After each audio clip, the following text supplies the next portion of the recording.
জামায়াতে ইসলামী সম্পর্কে আপনার মনোভাবটা কি? ৭১ সালে কোনো রাজনৈতিক দল যদি তাদের কোনো বিতর্কিত ভূমিকা থেকে থাকে তাহলে তাদের জবাব তারাই দিবেন। এই নির্বাচনের ফলাফল, মানে ডাকসুর নির্বাচনের ফলাফল, এটা কি জাতীয় রাজনীতিতে কোনো প্রভাব ফেলতে পারে? আগামী নির্বাচনকে সামনে রেখে আপনার কি মনে হয়? আপনি কি মনে করেন সেটা?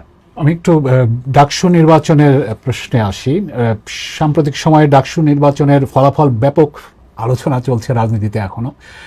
এর ফলাফলে দেখা গেছে যে বিএনপি সমর্থক ছাত্রদল তাদের চেয়ে বেশ বড় ব্যবধানে ছাত্র শিবির সমর্থিত প্যানেল জয়ী হয়েছে। আপনি কিভাবে দেখেন এই ফলাফলটাকে? আসলে আমি মনে করি গণতান্ত্রিক যাত্রার একটি ভালো উদ্যোগ, এটি ভালো সূচনা। এটি গেল ১ নম্বর। দ্বিতীয় বিষয়টি হচ্ছে যারা জয়ী হয়েছেন বা এরকম আরো ভবিষ্যতে যারা জয়ী হবেন তাদের প্রতি শুভেচ্ছা, এবং যারা ভবিষ্যতে জয়ী হবেন তাদের প্রতি অগ্রিম শুভেচ্ছা রইল। তৃতীয় বিষয়টি হচ্ছে, দেখুন, একটা অগ্রযাত্রা শুরু হলো, কিন্তু আমরা চাইছিলাম না যে কোনো বিতর্কের মধ্যে এগুলা পড়ুক। আমরা আশা করব যে পরবর্তীতে যেগুলো হবে সেগুলো বিতর্কবিহীন হবে নির্বাচনগুলো। এই নির্বাচনের ফলাফল, মানে ডাকসুর নির্বাচনের ফলাফল, এটা কি জাতীয় রাজনীতিতে কোনো প্রভাব ফেলতে পারে? আগামী নির্বাচনকে সামনে রেখে আপনার কি মনে হয়? আপনি কি মনে করেন সেটা?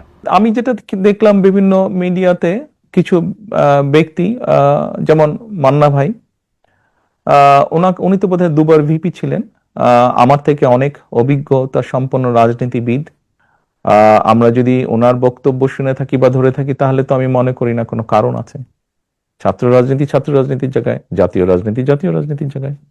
এখন যে সক্রিয় দলগুলো আছে তাদের মধ্যে জামায়াতে ইসলামীর প্রশ্নে যদি একটু আসি, যে জামায়াতে ইসলামীকে ঘিরে বিএনপির নেতাদের অনেক সমালোচনা করতে দেখা যাচ্ছে গত সাম্প্রতিক সময়ে। তো জামায়াতে ইসলামী সম্পর্কে আপনার মনোভাবটা কি? আসলে বিষয়টা হচ্ছে যে, দেখুন, বাংলাদেশের স্বীকৃত যে নিয়ম কারণ, আইন কানুন আছে, এগুলোর ভিতরে থেকে যদি কেউ যদি রাজনীতি করে অবশ্যই করতে পারে। বিএনপি সবসময় বহুদলীয় রাজনীতিতে বিশ্বাস করে, কাজেই বিষয়টি আমরা এভাবেই দেখতে চাই। রাজনীতি করার, দেশের যে নিয়ম কারণ, আইন কানুন আছে তার ভিতরে থেকে যারা রাজনীতি করবে অবশ্যই সবার রাজনীতি করার অধিকার আছে, এবং আমরা তো চাই সবাই রাজনীতি করুক। বহুদলীয় রাজনীতিতে আমরা বিশ্বাস করি। জামায়াতে ইসলামী তো বিএনপির সাথে এক সময় মিত্র ছিল। বাংলাদেশের স্বাধীনতা যুদ্ধে তাদের বিরোধী ভূমিকা নিয়ে কিন্তু বিএনপি নেতারা এখন অনেকেই প্রশ্ন তুলছেন, সামনে আনছেন। কিন্তু বিএনপি আবার তাদের সাথে সরকারও গঠন করেছিল একটা সময়।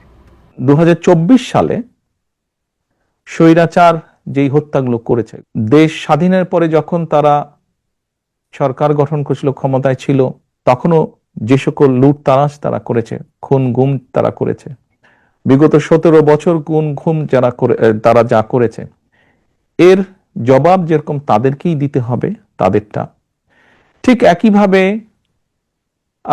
৭১ সালে কোনো রাজনৈতিক দল যদি তাদের কোনো বিতর্কিত ভূমিকা থেকে থাকে তাহলে তাদের জবাব তারাই দিবেন। ওটা তো আর আমি দিতে পারবো না। আমারটা আমি দিতে পারবো, অন্যেরটা তো আমি দিতে পারবো না।